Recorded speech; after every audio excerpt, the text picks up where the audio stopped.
A viagem começa nas espetaculares falésias de Moher, uma das principais atrações da costa oeste da Irlanda. De lá, segue para o sul até a cidade de Limerick, famosa por emprestar seu nome a poemas humorísticos curtos. No litoral sul do estuário de Shannon, fica o Castelo de Glynn, que tem centenas de anos. De volta à costa está a bela e impressionante Península de Dingle, além do centro histórico da própria cidade de Dingle, que já foi um dos portos mais importantes da Irlanda. Depois, a viagem atravessa a baía e chega à Península de Iveragh, que faz parte do mundialmente famoso Anel de Kerry. A última parada é no Oceano Atlântico, a ilha de Skellig Michael, que abriga um mosteiro cristão fundado há mais de 1000 anos.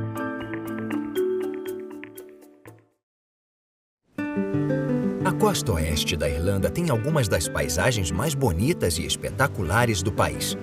Ela recebe milhões de turistas todos os anos e muitos vão a um dos lugares mais visitados da Irlanda, as falésias de Moher.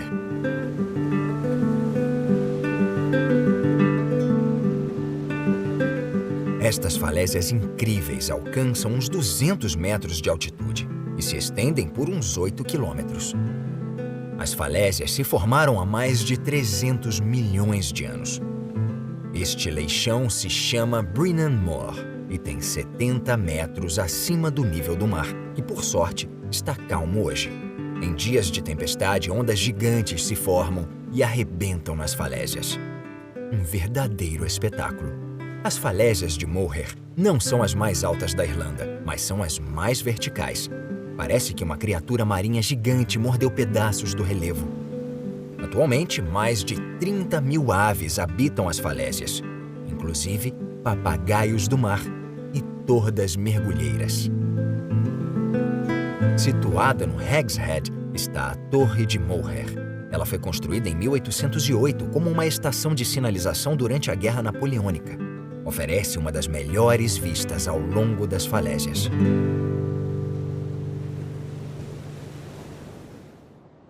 A Irlanda é repleta de pequenos castelos que representam seu passado turbulento.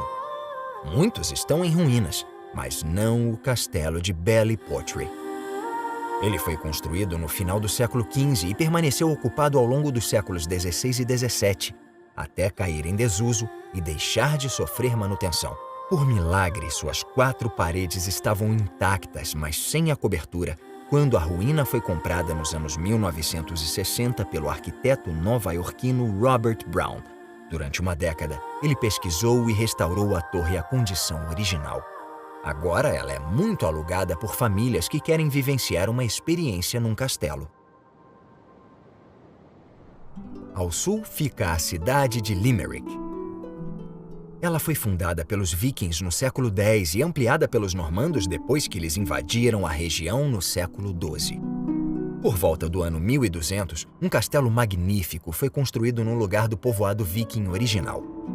Ao longo dos séculos, o castelo foi sitiado e usado como quartel. Nos anos 1990, foi restaurado e transformado em atração turística. Nos séculos XVI e XVII, Limerick costumava ser considerada a cidade mais bonita da Irlanda. Com a abertura para o mar, Limerick se tornou um porto importante, que trouxe riqueza no século XVIII e o atual aspecto da cidade. Mas para muitos, o nome Limerick remete à poesia nonsense criada no fim do século XIX e que supostamente estava associada a poetas locais. Os poemas têm 5 linhas. A primeira, a segunda e a quinta rimam, assim como a terceira e a quarta. Como este trava-língua. Uma moça chamada Eleanor viajava a todo vapor. Um dia, ela foi em frente num caminho diferente e voltou na noite anterior. Mais adiante fica o castelo de Bunratty, que data de mais de 800 anos da era viking. Seu nome, em gaélico, significa Bacia do Rio Ratty, que passa pelo castelo e deságua no estuário de Shannon. O castelo atual é o quarto no local e foi construído no início do século XV. Era uma fortaleza formidável, mas como ocorre com a maioria dos castelos, foi perdendo importância até se encontrar num estado deplorável no início do século XIX. No fim do século, o telhado do salão desabou e parecia ser o fim do castelo de Bunratty. Mas em 1956 ele foi comprado por um nobre anglo-irlandês com o auxílio do governo irlandês. Ele reformou o telhado e salvou o castelo da ruína. Aos poucos ele foi restaurado e em 1960 aberto ao público.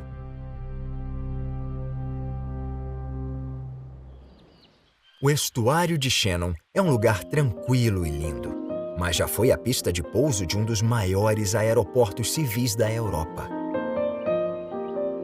No fim dos anos 1930 e início dos anos 1940, os aviões em terra não tinham alcance suficiente para atravessar o Atlântico.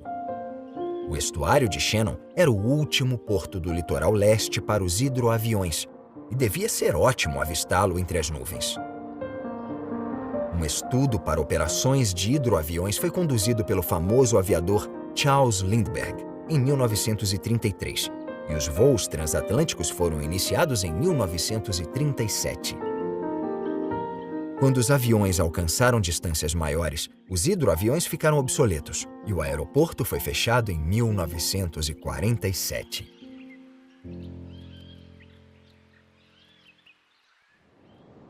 Poucas casas irlandesas passaram tanto tempo com a mesma família como o Castelo de Glynn, sede dos Cavaleiros de Glynn durante 7 séculos.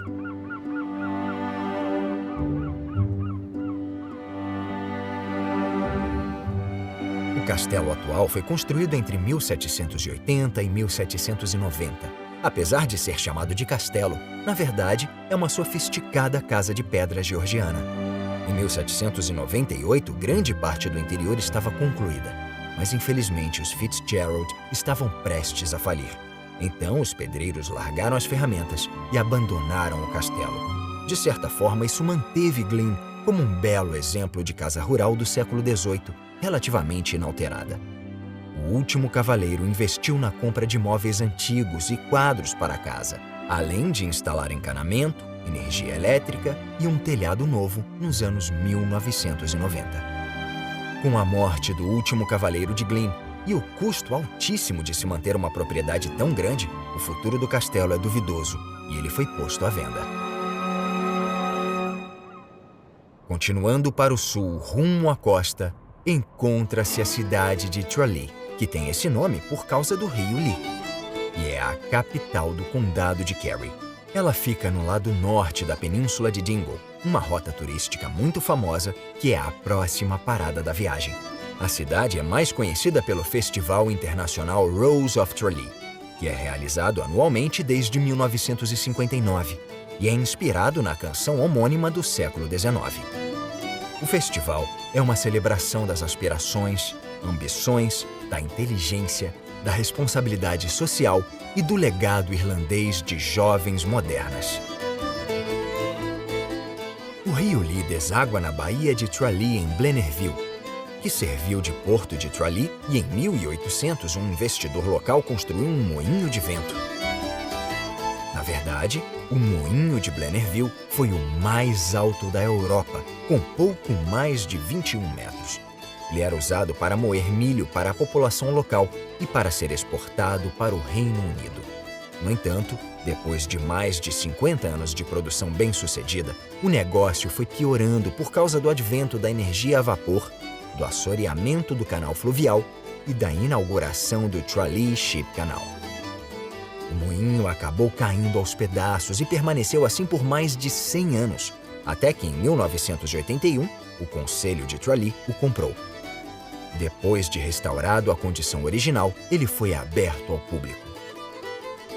O moinho de Blennerville agora é o único de operação comercial que existe na Irlanda. Mais à frente fica a Península de Dingle, que é uma rota turística muito procurada por quem quer se maravilhar com as paisagens e os lugares antigos. Ela faz parte da Wild Atlantic Way, e se estende por 2.500 quilômetros ao longo de toda a costa oeste da Irlanda. A paisagem é extraordinária e as praias estão entre as melhores do mundo. Infelizmente, o tempo é imprevisível na Irlanda. Hoje, o dia está lindo, mas costuma chover, com nuvens carregadas vindas do Oceano Atlântico. Com isso, o relevo é verde e viçoso. Não é à toa que a Irlanda é apelidada de Ilha Esmeralda. Mas mesmo com um tempo ruim, a paisagem não decepciona, pois as pessoas podem andar por quilômetros de praias imaculadas. O país é famoso pela simpatia, e em pequenos vilarejos os turistas sempre têm uma recepção calorosa. Esta é uma região Gaeltacht, onde a língua irlandesa é falada por todos, uma área rica em língua, música e dança. Esta parte da Irlanda tem uma flora abundante, com plantas alpinas árticas crescendo perto dos picos e muitas flores litorâneas nas margens arenosas da baía. Nesta bela parte da península fica o alegre vilarejo de Clohan, no sopé do Monte Brandon, a montanha mais alta da península de Dingle. O nome Clohan significa cabana de pedra, e o vilarejo é repleto de casas de pedra. Muitas são centenárias. O lugar tem muitos pubs tradicionais que servem frutos do mar, acompanhados de música e dança, coisas que os moradores adoram. No último fim de semana de julho, ocorre o Festival de Lughnasadh.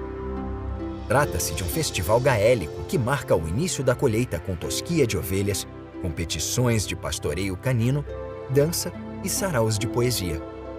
O ponto alto do fim de semana é a subida do Monte Brandon, com um piquenique no topo.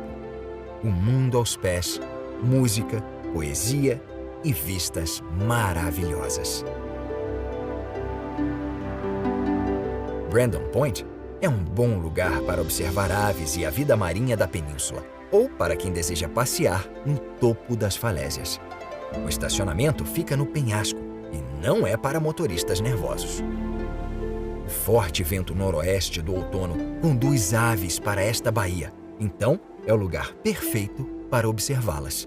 Os mandriões grande, pomarino e parasítico aparecem todos os anos, assim como grandes quantidades de cagarra do Atlântico, pardela escura, falaropo de bico grosso e gaivota de Sabine. Mesmo que as aves não estejam presentes, sempre existe a possibilidade de avistar baleias e golfinhos das falésias. No final desta baía protegida, em outra praia imaculada, há uma pequena construção, obviamente muito antiga, mas de origem incerta. Ela recebeu o nome de Oratório de Galarus em 1756, quando foi descoberta por um antiquário que insinuou se tratar de uma igreja cristã do início do século IX. Durante os 2 séculos seguintes, isso foi tomado como fato. Mas em 1970, um arqueólogo argumentou que a construção podia ser do século XII, por causa do formato da janelinha. No entanto, nos anos 1990, o mesmo arqueólogo mudou de opinião sobre a função dela e alegou que o nome Galarus significava casa ou abrigo de estrangeiros, ou seja, peregrinos de fora da península. A discussão continua, mas a maioria aceita a ideia de que esta construção de pedra com formato de barco é uma igreja antiga, muito rara e bonita, feita com pedras extraídas do litoral de Dingle. Ela foi tão bem construída que praticamente dispensou restaurações ao longo dos séculos. Ao largo da costa oeste da península de Dingle estão as Ilhas Blasket. A ilha principal foi habitada até 1953 por uma comunidade que só falava irlandês e que lutava para sobreviver com um declínio populacional. Por fim, eles foram evacuados à força para a Ilha da Irlanda. A ilha permanece desabitada, mas os turistas podem pegar uma pequena barca até este lugar remoto e passar muitas horas ou até o dia todo se maravilhando com a beleza natural e com o que restou de anos de permanência humana.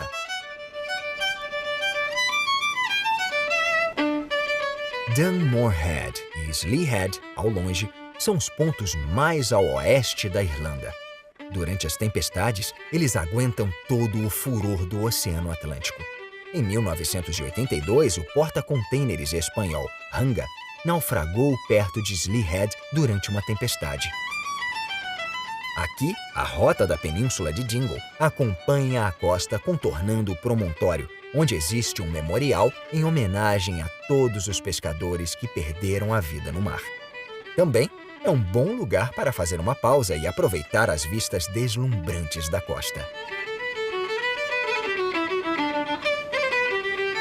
Este é um dos 157 pontos de parada ao longo da Wild Atlantic Way, que é uma das rotas costeiras mais compridas do mundo, se estendendo de Donegal, no norte, a Cork, no sul. Do início ao fim, envolve as maravilhas da natureza e a força do mar. Como se vê aqui, a estrada contorna as falésias num passeio emocionante em que cada curva oferece uma nova descoberta. O Oceano Atlântico, com suas marés e tempestades indomáveis, molda constantemente a costa oeste da Irlanda. Ao longo de milhares de anos, criou a bela Baía de Ventry, com sua praia de areia quase perfeitamente curva. Como era de se esperar, a principal cidade da península é a própria Dingle. Ela é uma das cidades mais visitadas da Irlanda e uma das mais encantadoras. Ao longo dos anos, recebeu muitos prêmios. Suas ruas estreitas estão repletas de restaurantes, galerias de arte, lojas de artesanato e roupas de lã tecidas à mão. Como em muitas cidades irlandesas, não faltam pubs, onde os músicos simplesmente entram e se juntam ao espetáculo da noite. Em dias bonitos, as pessoas podem se sentar no porto, comer peixe com batata frita e ver os barcos de pesca voltarem carregados. No século XIX, Dingle era um grande porto pesqueiro, mas sua história não começou aí. No século XI, os normandos transformaram Dingle num movimentado centro comercial de lã, peixe, carne e manteiga. No século XVIII, era um dos portos mais importantes da Irlanda. Agora, a economia de Dingle se baseia em grande parte no turismo, e sua população de 2.500 habitantes aumenta no verão, quando a cidade se transforma num resort litorâneo muito procurado. A viagem segue para o sul, atravessando a Baía de Dingle, que foi o primeiro lugar que Charles Lindbergh viu durante seu voo recordista de 1927, quando ele foi de Nova York a Paris, atravessando o Atlântico. Do outro lado da baía fica a península de Iveragh, que é mais conhecida pelo Anel de Kerry, que se estende por 180 quilômetros ao longo da costa. O lugar atrai turistas do mundo todo, e não é à toa, pois além de linda, a península é repleta de história. Do outro lado da água está a Ilha de Valentia, que pode ser vista da rota Anel de Kerry. Em sua ponta leste fica Knightstown, um dos poucos vilarejos planejados da Irlanda. O vilarejo foi projetado e construído pelo engenheiro escocês Alexander Nimmo no início dos anos 1840, quando uma pedreira foi aberta nas redondezas. O vilarejo foi planejado em quarteirões, como muitas cidades europeias. Duas das ruas principais se chamam Jane e Peter, em homenagem ao cavaleiro de Kerry e sua esposa, que encomendaram Knightstown. A Ilha de Valentia também teve uma participação especial na história da comunicação, pois foi aqui, neste lugar lindo, que o primeiro cabo telegráfico transatlântico comercialmente viável foi levado até Terra Nova em 1866. O serviço funcionou durante 100 anos, até a Western Union International encerrar suas operações de cabo em 1966. O único acesso à Ilha de Valentia é a Ponte de Portmagee, construída em 1971. Foi um infame contrabandista do século XVIII, o capitão Theobald Magee, quem deu nome ao vilarejo. Graças ao formato complexo da costa ao redor da península, o contrabando de destilados, artigos têxteis, chá e tabaco era muito difícil de policiar e, portanto, muito lucrativo. Num dia claro, ensolarado e com um mar calmo, é tudo lindo. Mas quando a névoa e as tempestades chegam, a situação muda de figura e estas falésias ficam assustadoras.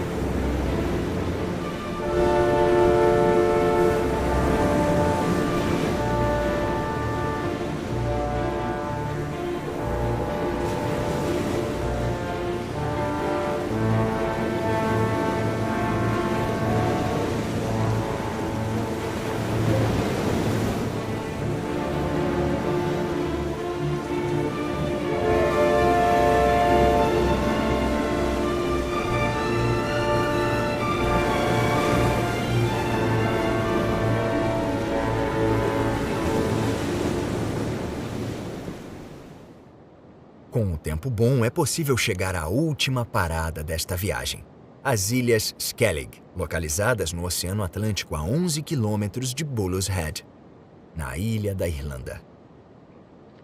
Estas duas ilhotas rochosas se chamam Skellig Michael e Little Skellig. A menor delas é a Little Skellig, que está fechada ao público por pertencer a um grande santuário de aves.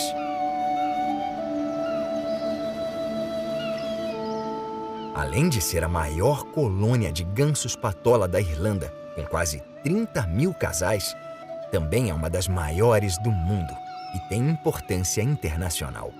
Os observadores podem pegar um dos muitos barcos credenciados para ver mais de perto estas aves deslumbrantes sobrevoando as falésias. Esta ilha estéril e escarpada tem 134 metros de altitude e fica a cerca de 1,5 km de sua vizinha maior, Skellig Michael. Com 218 metros de altitude, esta rocha é como uma sentinela protegendo a costa. Então é de se esperar que haja 2 faróis, construídos no lado oeste nos anos 1820.